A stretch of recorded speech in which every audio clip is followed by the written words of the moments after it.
At exactly 7:03 a.m., my morning peace was shattered like a window at a rock concert. I was brushing down Willow, one of our mounted therapy mares, when I heard tires screech against gravel like someone had confused my driveway for a racetrack. Before I could even curse, I heard it, the unmistakable, nasal battle cry of Cynthia Bloom, our HOA president and self-appointed guardian of imaginary rules. She came stomping up the lane in her bathrobe, armed with a coffee mug like it was a court summons.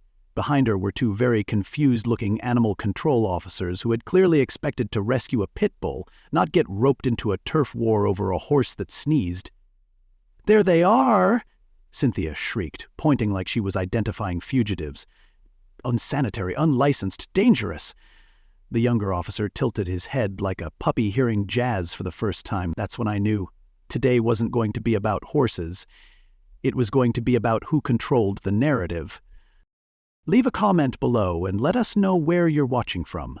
If you love wild, true-feeling stories packed with twists, justice, and just the right amount of HOA chaos, don't forget to hit that subscribe button. Tomorrow's story is even more jaw-dropping, and trust me, the surprises coming next, you won't want to miss them. Right on cue, Sheriff Hank Dorsey arrived on horseback, a silhouette out of an old western but with paperwork. He rode in calm and steady on Justice. Yes, the very same horse Cynthia had just labeled a public nuisance. Justice wore his official patrol unit badge, clipped right to his saddle like a business card that kicks. The sheriff dismounted with a kind of authority that doesn't need to be loud, just obvious. "Morning, ma'am," he said, all syrup and steel. "I hear you've got a problem with one of my deputies." Cynthia blinked so hard I thought she might reset her internal operating system. Then she pulled out her phone and called 911, again, to report the sheriff. Not joking. When dispatch confirmed he was already on scene, she accused him of conspiring with the livestock. She demanded to speak to the human in charge. I raised my hand. "That'd be me," I said. "Handler, trainer, field coordinator." She looked at me like I'd told her I invented oxygen. "You can't have livestock here," she spat, now marching toward Justice like he owed her rent. "This is a residential zone. It's against HOA policy." Sheriff Dorsey didn't flinch. He leaned against Justice's flank and said, "Actually, this site predates your HOA charter by a solid decade. Certified operational patrol site. County certified, state submitted." Cynthia scoffed, but one of the animal control officers gestured to Justice's ID badge. "Ma'am," he said, trying not to smile, "that horse is a peace officer." Her face twisted like a pretzel left in the sun. "Horses can't be cops," she howled. "They poop in public." "I swear," the second officer muttered under his breath. "So does Congress." But the real moment came when Willow, sweet as she is, let out the most delicate little whinny, and Cynthia screamed like she'd been personally attacked by a ghost with hooves. She turned to the officers again, demanding they arrest both horses for intimidation. The senior officer adjusted his cap and said, "Ma'am, without evidence of abuse or neglect, we don't have jurisdiction over mounted law enforcement." Cynthia's jaw dropped like a porch swing on rusty hinges. By now the neighborhood had noticed the spectacle. A few folks leaned out their doors. One guy sipped his coffee with both hands like it was movie night. Then, out of nowhere, Cynthia shrieked, "The horses laugh at me! They whinny at night just to mock my trauma!" I bit my lip. Sheriff Dorsey looked skyward like he was praying for early retirement. One of the horses sneezed. Again. And Cynthia went full Shakespeare. "I'm being harassed by equestrian terrorists." That's when someone from the crowd yelled, "World Star!" And I realized this wasn't just a Karen moment. This was performance art. Cynthia, trying to salvage her pride, turned sharply to storm off, tripped on a rock, spilled her coffee down her robe, and flung her phone straight into the horse trough. Willow nuzzled her shoulder with concern, and Cynthia screamed, "Don't touch me with your hooves of crime!" Then slipped again, landing in the mud like a soggy firework. The officers turned away, clearly trying not to laugh. The sheriff shook his head and muttered, "I've seen meth raids go smoother." Once she retreated to her house, dripping with caffeine and indignation, Sheriff Dorsey turned to me and said, "Brace yourself, she's gonna escalate." And sure enough, later that day I got an HOA citation stuffed in my mailbox.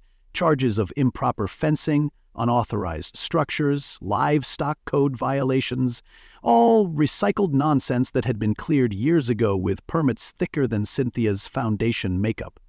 But now she wasn't just yelling at horses, she was trying to rewrite history.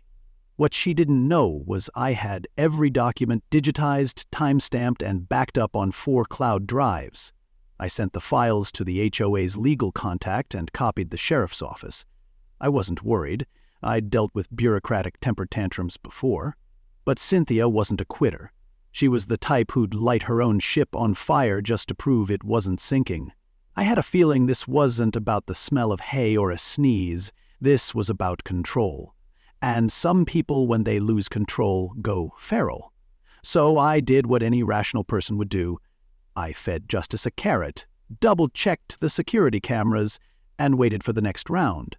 Because if you think she was done after falling into a horse trough, you don't know Cynthia Bloom. Not yet.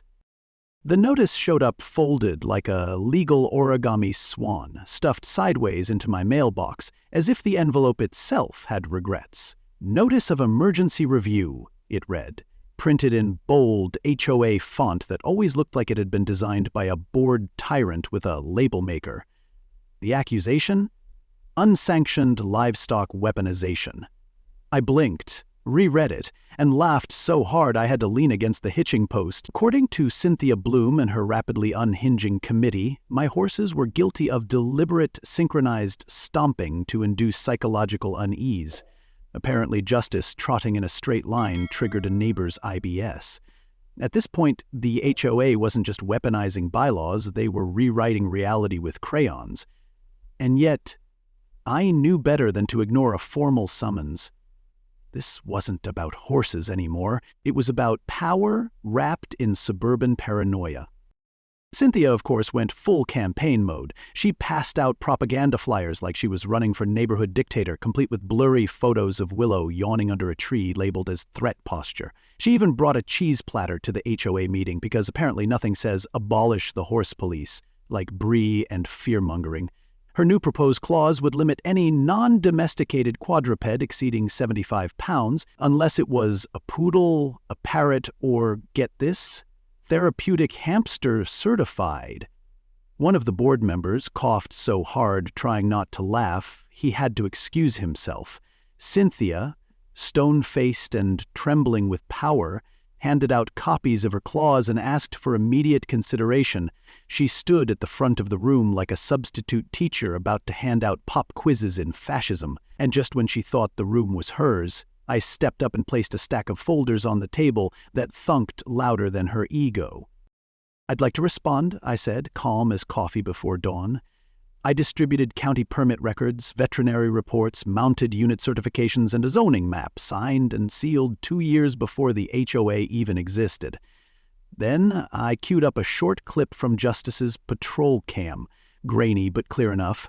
On screen, Cynthia screamed, "They're trying to gaslight me with their horse eyes," before storming off in a rage. When the footage ended, silence fell like a dropped curtain. Then came the laughter. It started with a snort from the treasurer and grew into a ripple of chuckles. Mr. Baines, the board's oldest member and former Army colonel, leaned forward and said, "We're not evicting police horses based on emotional astrology." That line should have ended it right there. But you've never seen Cynthia when she's cornered. She didn't back off. She stood up again and waved her arm like she was calling in an airstrike, demanding a vote before anyone could blink. 2 hands went up, hers and her cousin Dana's. The rest stayed planted in their laps like they were waiting for the credits to roll. You'd think that kind of public defeat might cool someone down, maybe even trigger a rare Karen reboot into humility, but no. That night, my security alert pinged at 11:43 p.m. Footage showed a figure in a hoodie crouching near my west gate, fumbling with what looked like a padlock and a small bolt cutter. Cynthia, recognizable even in night vision by her inexplicable habit of wearing gardening gloves indoors, secured the gate shut with her own lock and skipped away like a raccoon that had just knocked over a trash can and felt victorious. By morning, the gate wouldn't open.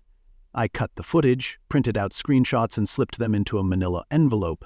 Then I walked them straight to her mailbox and added a little sticky note. Smile for the... No threats, no speeches, just cold, factual pettiness delivered with a side of smiley face sticker. Now here's the thing. That moment, her locking my gate, might sound small, almost childish, but it was a signal. A warning shot from someone who didn't just lose a vote, but lost control over the world she'd built in her head. It wasn't about ordinances anymore. It was about obsession. She'd declared war, not on me, not on the horses, but on reality. And when people start rewriting reality to suit their sense of order, that's when things stop being funny. That's when you pay attention, because I knew something she didn't. Every move she made now, it wasn't just stupid, it was recorded. And Cynthia Bloom was about to find out that fighting a retired trooper with a camera network and a barn full of calm, law-abiding horses was not a game she could win. But oh, she was gonna try. And her next move? Let's just say it was big enough to leave tracks. Stay with me. You're not gonna believe what rolled in next.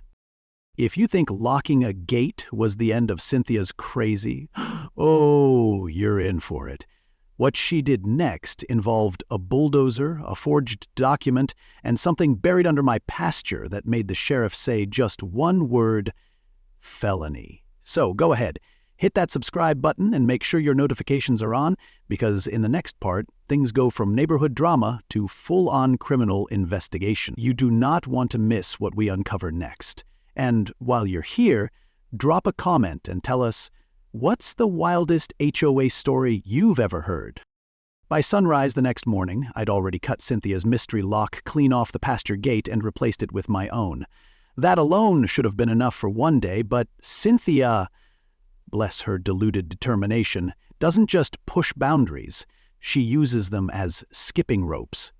Around noon, I got a visit from a zoning officer holding a clipboard like it contained nuclear codes. He handed me a formal complaint, filed anonymously, but citing illegal trenching activities endangering common property lines. I almost choked, because the trench in question? It wasn't mine, it was hers. I'd seen her digging near the edge of my land a few weeks back in what looked like a failed attempt at landscaping or perhaps a personal moat project. I hadn't thought much of it at the time. Now it had become part of her growing folklore of fabricated violations. The audacity was almost impressive. Almost. So I did what any rancher with a functioning memory and motion-stricken cameras would do. I pulled the footage. There she was, clear as a Home Depot commercial gone wrong, digging away in her sun hat with the energy of someone trying to exhume buried secrets. I clipped the footage, added a voiceover of her saying, "I'll dig whatever I want, this is community land, no one owns dirt," and forwarded the entire bundle to the zoning department. 2 hours later, they dismissed her complaint and, here's the kicker, opened an investigation against her for unauthorized excavation on a registered law enforcement site. That, my friends, is what you call poetic symmetry. But I wasn't celebrating. Not yet. Because by then I'd learned that Cynthia never stopped at failing quietly. She just regrouped. The next night, something even more serious went down. I walked out to refill the water troughs for the patrol mares and found them bone dry. That was strange. I'd just topped them off that afternoon. I checked the main line. The pump was fine. The well was fine. But the valve at the ground level had been twisted shut with so much force it left torque marks in the metal. And if that wasn't enough, someone had slathered industrial glue around the seal to keep it closed. Now, this wasn't some minor prank or HOA tantrum. This was deliberate tampering with an animal's water supply. Critical infrastructure, technically, especially on a certified patrol site. I didn't call Cynthia. I called the sheriff, and when I showed him the footage of her creeping around the valve box at midnight wearing her usual gardening gloves like she was about to repot a felony, he didn't hesitate. Sheriff Dorsey took one look at the footage and said, "We're not in HOA territory anymore. We're in criminal land." And you could hear the shift. This wasn't about policy. This wasn't about noise complaints. This was a grown adult sabotaging state-certified law enforcement operations with the intent to do harm. He started the paperwork right there on my porch while sipping from a thermos that said, Not my first rodeo. Meanwhile, I patched together a backup system with tank reserves, enough to keep the horses hydrated for a few days. But now I wasn't just backing up security footage. I was documenting everything. T-mobiles, water levels, gate access logs, even hoof patterns on the trail in case she tried to claim the horses had sabotaged themselves. The case was building, and Cynthia, she was stacking the bricks under her own feet. But I knew her. She wasn't going to stop. This wasn't going to end with a fine or a warning letter. No, this woman had moved past reason and parked squarely in chaos. The sheriff told me, let her run. Every move she makes from now on is just tightening the noose. And I believed him. But what neither of us expected was what showed up next, just down by the lower pasture. It didn't come with a knock, it didn't come with a letter, it came with tracks in the dirt and the unmistakable rumble of heavy machinery. What I found parked in the brush the next morning would turn this little power feud into a full-on investigation, with more at stake than just horses and fences. Trust me, you'll want to see what kind of destruction Cynthia tried to sneak in next, because the next thing I discovered wasn't just a violation.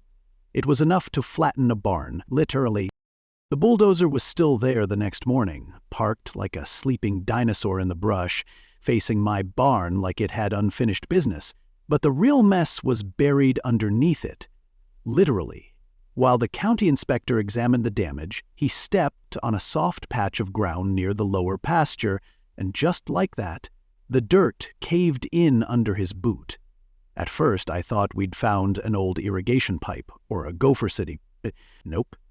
What we found was a partially collapsed tunnel, wide enough for a person to crawl through, lined with scratch marks, tangled roots, and the unmistakable scent of poor decision-making. A few feet in, we spotted the evidence: gloves, a rusty trowel, a cracked flashlight, and several empty Red Bull cans. It didn't take a criminal profiler to connect the dots. It had Cynthia Bloom written all over it, well, metaphorically. But knowing her, it was only a matter of time before she tried spray painting her name across county property and calling it a land reclamation act. The tunnel ran directly from the patrol field to the rear edge of Cynthia's backyard, which, as you may recall, had already been involved in water diversion, fake zoning claims, and midnight fence sabotage. This wasn't just a trench. This was an underground HOA escape route, or maybe her secret HOA war room. I couldn't even be surprised. It felt like the logical next chapter in a novel no one asked for. Sheriff Dorsey showed up about 20 minutes later. He took one look, ran a gloved hand along the edge of the tunnel wall, and said, "Well, that's not something you see every day in a deed-restricted community." The inspector just nodded and started snapping photos. I stood there wondering whether I needed a building permit just to acknowledge what we'd found. We were still standing at the edge of the tunnel when the barn alarm went off. Motion sensor. South door. My heart thumped faster than it should have, because I already knew. Cynthia never struck twice in the same place. She struck everywhere at once. I took off, running up the trail, boots thudding against the dirt, while Sheriff Dorsey hopped into his truck and radioed ahead. When I got to the barn, the smell hit me first. Molasses and rot. Feed had been dumped all over the hay pile, soaking into it like sour soup. Saddle pads had been slashed straight down the spine with something sharp, water buckets kicked over, and worst of all, Tango's stall door was bent outward, latch half-sheared, like someone had tried to pry it open with a crowbar and lost patience. But what chilled me was the half-eaten carrot on the ground right outside the gate, like she'd tried to lure him out with snacks and confidence. I pulled the emergency whistle from my belt. 3 sharp blasts, short and rising, a signal every patrol horse on this land is trained to respond to without hesitation. Within seconds, I heard it, the thunder of hooves up the ridge. Blaze came first, massive and unbothered, like a tank with legs. Then Willow and Justice, flanking me in formation like we'd rehearsed it, which we had. They weren't threatening, but they didn't have to be. Their presence alone would stop a grown man in his tracks, let alone a woman in a hoodie and gardening gloves who was clearly having a full nervous breakdown at high speed.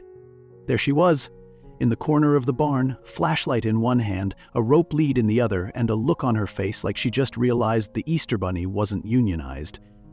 I didn't speak. Sheriff Dorsey arrived moments later, caught sight of the damage, the mess, the attempted horse snatching, and just let out a long exhale that said, "I knew we'd end up here." He gestured to his deputy.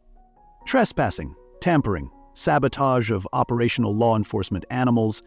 Let's get it on paper." Cynthia didn't scream. She didn't cry. She just kept muttering to herself as they walked her to the cruiser. Something about hoof conspiracies and the truth under the barn. Honestly, at that point, I think she believed she was in her own movie.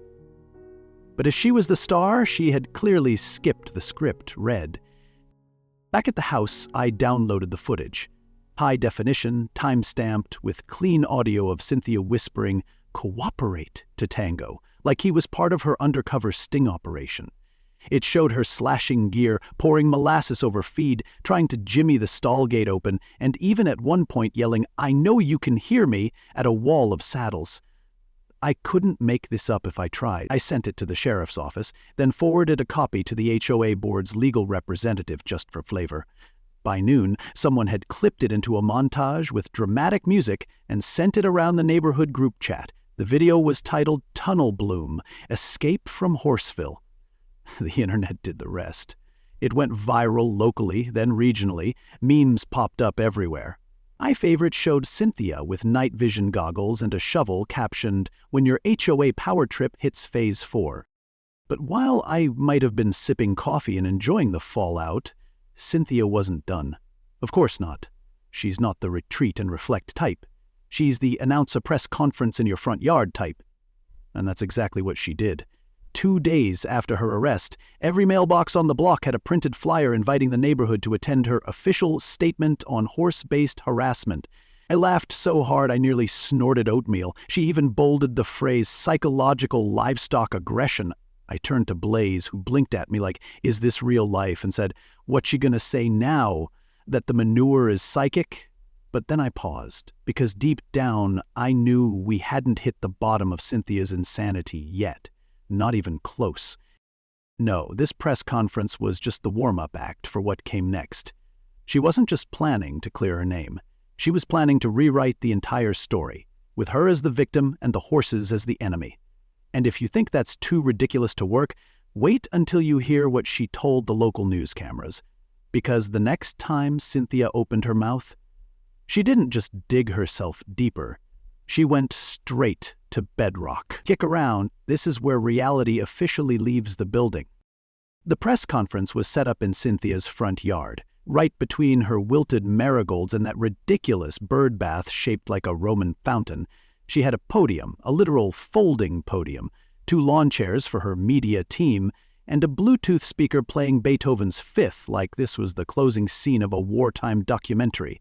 She wore a shawl, dark sunglasses, and a brooch that looked like it had been passed down from someone who once lost a land dispute on horseback. Then she opened her mouth and said, "The horses are transmitting coded messages through their neighs." That was the line, the one that made the first meme pop. By nightfall, TikTok had clipped it into a remix. By morning, a parody account called @Nayflix was live with 10,000 followers. And just like that, Cynthia wasn't an HOA president anymore. She was a symbol of suburban unraveling. But she didn't stop there. No, Cynthia decided that since public opinion was clearly rigged against her, the only path forward was to file a civil suit against me and the horses. I wish I were kidding. She walked into small claims court wearing a neck brace and holding a lemon, which she claimed was her emotional support citrus. The courtroom buzzed like someone had just stepped in with a squirrel on a leash. Her suit alleged emotional trauma, sleep disruption, property value loss, and psychic harassment via hoof proximity. She cited hoof prints in hostile formations and unauthorized eye contact. When she tried to get justice, the horse, not the concept, barred from entering the courtroom, the judge raised an eyebrow so high I thought it might detach. Then, in the most symbolic act of the day, Cynthia stood up, shouted, "You'll never gaslight me with your manure lies," and hurled the lemon at Justice. She missed by 10 feet. The lemon bounced once, rolled gently to his hoof, and he blinked at it like it owed him rent. The judge declared a recess before the courthouse audience collapsed into collective disbelief. Now, Amidst all this chaos, I had a decision to make. Do I keep playing defense, or do I flip the energy entirely? I chose the latter. I invited the community to a mounted patrol outreach event, hosted on my property, with full permits and local veterans and deputies involved. We called it Hooves and Heroes, a day for kids and families to meet the horses, learn about safety, and unwind. It was a beautiful turnout. Justice and Willow wore their ceremonial saddle blankets, kids brushed Tango's mane, and old-timers shared stories over coffee and carrot cake. For a few hours, things felt good again, like a neighborhood worth protecting. That is, until Cynthia showed up uninvited and immediately began accusing a 6-year-old of being indoctrinated by the hoof cult. Her words, not mine. The child had just asked if horses could have birthdays. Parents quickly gathered their kids, but not before Cynthia tried to write down names for what she called future litigation exhibits. Sheriff Dorsey was already on site. He approached calmly, pulled her aside, and handed her a formal warning. No arrest, just one last chance to walk away with some dignity. She responded by yelling, "This is how fascism starts, with ponies!" That's when the tide fully turned, not just for me, but for the whole community. That night, the HOA board held an emergency vote. A record number of residents showed up, people who hadn't attended a meeting in years. The room was tense, filled with whispered memories of fence citations and passive-aggressive notes. When the vote to remove Cynthia from the board was called, the tally came in. 94% in favor, only 2 votes opposed, hers and her cousin Donna, no surprise there. Cynthia didn't leave quietly. The next morning, she chained herself to her mailbox, wrapped in a rain poncho holding a cardboard sign that read, "Requestrian Cup in Progress." She refused to move, claimed political persecution, and shouted into a pink megaphone that her house was under siege by rogue-mounted units. Neighbors watched from a distance, some filming, some just sighing. It would have been funny if it wasn't so tragically predictable. After a few hours, deputies coaxed her off the property line with more patience than I personally would have offered. But something changed after that. Her house started to rot, not just figuratively. The lawn went unmowed, the flower beds withered, her HOA violation letters, the irony, piled up unopened.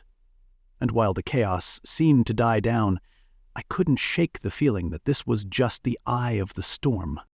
Because 3 nights later, my motion sensors pinged again, but this time it wasn't the barn. It wasn't the pasture. It was the federal training zone, the restricted access corral marked with signs, gates, and official warnings, the area used only for law enforcement drills, registered with the county, and covered by enough legal protections to make trespassing there a felony. I grabbed my boots, my flashlight, and my phone, and headed out. And you better believe who I found crouching behind the obstacle barrels, dressed in black athletic gear and holding what looked suspiciously like spray paint. But we'll get to that, because what Cynthia was about to do next, it wouldn't just end her little campaign, it would bring in the feds. And when the law rides in for real, even the loudest voice in the HOA can't outshout that. It was just before dawn when the emergency alert hit my phone. A motion sensor breach in the restricted corral, the federally certified patrol training zone that even the HOA bylaws had the decency to leave alone. The horses weren't stabled there overnight, thank God, but it's still an active law enforcement space with more warning signs than a Vegas blackjack table. I grabbed my flashlight, jacket, and boots, already knowing deep in my bones who I was about to find, and sure enough, crouched behind the wooden barrels like a failed stunt double from a spy movie was Cynthia Bloom, dressed head to toe in tactical yoga gear, one glove on, one off, and a can of neon orange spray paint clutched in her hand. When my light hit her, she didn't even flinch. She just muttered, "Expose the hoof secrets," like she'd unlocked a secret level in a conspiracy theory video game. I told her to stop, not to move. Her eyes flicked toward the barn, and she started walking with this strange, calm confidence, like she truly believed she was on some mission ordained by the HOA gods. That's when I pulled the emergency whistle from my vest and blew 3 sharp notes into the cold morning air. Within seconds, I heard the familiar rumble of hooves. Justice, Willow, and Blaze came galloping down from the upper trail, flanking the corral like trained professionals. Cynthia stopped cold, startled, dropping the can as it rolled to my feet and rattled against the gravel. She froze in place, looking around like the pasture had turned into a courtroom. Sheriff Dorsey's cruiser lights lit up the property less than 5 minutes later. He stepped out, surveyed the scene, looked at the paint, the breach, and the woman still muttering about coded messages in manure, and sighed with that mix of weariness and clarity only a lifetime in law enforcement can give. "Put her in the back," he said. The charges were serious this time. Felony trespassing on a federally protected patrol training ground, vandalism with intent to deface government property, obstruction of law enforcement operations, no more neighborhood warnings, no more HOA letters. This was the real ride. Footage from the security cameras leaked within hours. There she was, crawling on her hands and knees, whispering to herself, pausing to point at hoofprints like they held state secrets. One clip showed her saying, "They're watching," to a fence post. Another had her holding her arms out, like she was trying to summon the horses through the power of interpretive dance. The internet, of course, exploded. One remix layered her whispers over dramatic film music. Another stitched in a clip of Justice calmly scratching his leg, with the caption, "The surveillance unit remains unbothered." But none of that compared to trial day. Cynthia showed up to court in a velvet blazer, a scarf that looked like it had been borrowed from an eccentric librarian, and a 3-ring binder labeled Operation Horse Truth. She insisted on representing herself again, despite having already been flagged for previous courtroom antics. When the judge asked if she had legal representation, she said, "Yes, me, and I object to your tone." She then walked into the witness box and began reading a statement while interviewing herself in the third person. "Cynthia, how did the Horse Coalition first threaten you?" The judge interrupted, asked if she was aware that cross-examining herself wasn't legally permitted. She nodded solemnly and quoted an episode of Matlock as precedent. I sat there, watching this unfold like a slow-motion parade of bad choices, and all I could think was, somewhere out there, someone had voted for her to lead an HOA. Halfway through the session, she pulled a lemon from her purse, the same one from her previous emotional support citrus claim, and placed it gently on the bench beside her. When asked if she had any psychiatric or medical documentation for her claims, she opened her binder and read from a list of phrases that included, "The horses whispered secrets," "The grass no longer respects me," and "Hooves echo in my dreams." At that point, the judge, an old rancher's son who looked like he'd seen everything twice and regretted it both times, leaned forward and said, "Ma'am, I'm ordering a full psychiatric evaluation effective immediately." The gavel dropped like thunder. Case paused. Charges not dropped, just tabled pending mental health clearance. Cynthia stood up, shouted, "The revolution will be televised," and had to be escorted out after trying to address the court stenographer as Sister in Truth. What followed was stranger still. Cynthia started a blog. From her own living room, she claimed she was under unofficial house arrest imposed by a rogue horse militia, and posted daily updates, including blurry photos of Justice from 60 feet away and hand-drawn diagrams of hoofprint patterns she called telepathic surveillance grids. Her blog got traction, not because people believed her, but because they thought it was satire. It wasn't. She posted videos whispering to rose bushes and shouting at the wind. After a while, the neighborhood stopped reacting. Her lawn grew wild, her mailbox overflowed, and her porch furniture started to fade like it was trying to quietly disappear. She didn't attend meetings, didn't respond to notices.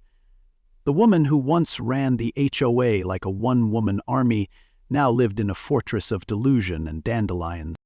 Meanwhile, life returned. Slowly, surely. The patrol horses resumed their drills without sabotage. We hosted safety events. Kids came by with carrots and curiosity. Sheriff Dorsey even expanded the mounted unit's outreach program. I spent the spring training a young colt named Valor, a strong but sensitive gelding with a good mind and a patient gait. We worked at sunrise, just him and me. No drama, no sabotage, just breathing and moving in rhythm. It was the kind of peace you don't realize you've missed until it's back again. One evening, Dorsey joined me at the fence line. We watched the horses graze under a sky that finally felt calm. He sipped his coffee, stared out past the barn, and said, "Remember when she claimed the horses were haunting her mulch?" I nodded. We both laughed, and for the first time in months, it felt like the punchline had finally landed. Because in the end, it wasn't the paperwork or the cameras or the policies that won. It was patience. It was truth. And it was letting someone fall so hard into their own madness that even the internet had to look away. Cynthia's story didn't end with an HOA victory or a courtroom triumph. It ended with silence. And in that silence, we rebuilt the barn, the community, and the kind of shared decency you don't find in a rulebook, but in how neighbors show up when the horses keep trotting, no matter who tries to stop them. And that, my friend, is how a retired state trooper, 3 patrol horses, and a stubborn pile of documentation outlasted a one-woman HOA circus with a spray can and a lemon. It wasn't about winning some neighborhood battle or proving who had the loudest voice. It was about proving that calm, truth, and preparation still beat chaos, noise, and ego. Every single time. I didn't need revenge. I needed resolution. And I got it. Not by yelling louder, but by standing still when it mattered, while the other side collapsed under the weight of its own delusion. See, the lesson here isn't just beware of tunnel-digging Karens, it's deeper than that. It's a reminder that crazy gets loud when it feels cornered, that dignity doesn't flinch when dragged through the mud, and that real justice sometimes arrives in the form of a horse calmly blinking while someone throws fruit at it. In a world spinning faster every day, with people itching to escalate, this story is proof that the power of patience, paperwork, and a well-timed whistle can still hold the line. And if you've ever felt bullied, pushed, or buried by someone who mistook their title for entitlement, just know your quiet resolve might be louder than their loudest megaphone. So if this story made you laugh, made you think, or made you feel a little more hopeful about standing up to nonsense the right way, drop a comment below and tell me where you're watching from. I want to hear your stories too. Hit that like button if you've ever met someone who thought HOA rules outranked common sense. And don't forget to subscribe because trust me, the next story, it's coming in hot. With more twisty justice, more neighborhood chaos, and maybe, just maybe, a goat in a patrol vest. This is Elias Granger signing off. For now, stay steady, stay sharp, and remember, just because someone's loud doesn't mean they're right.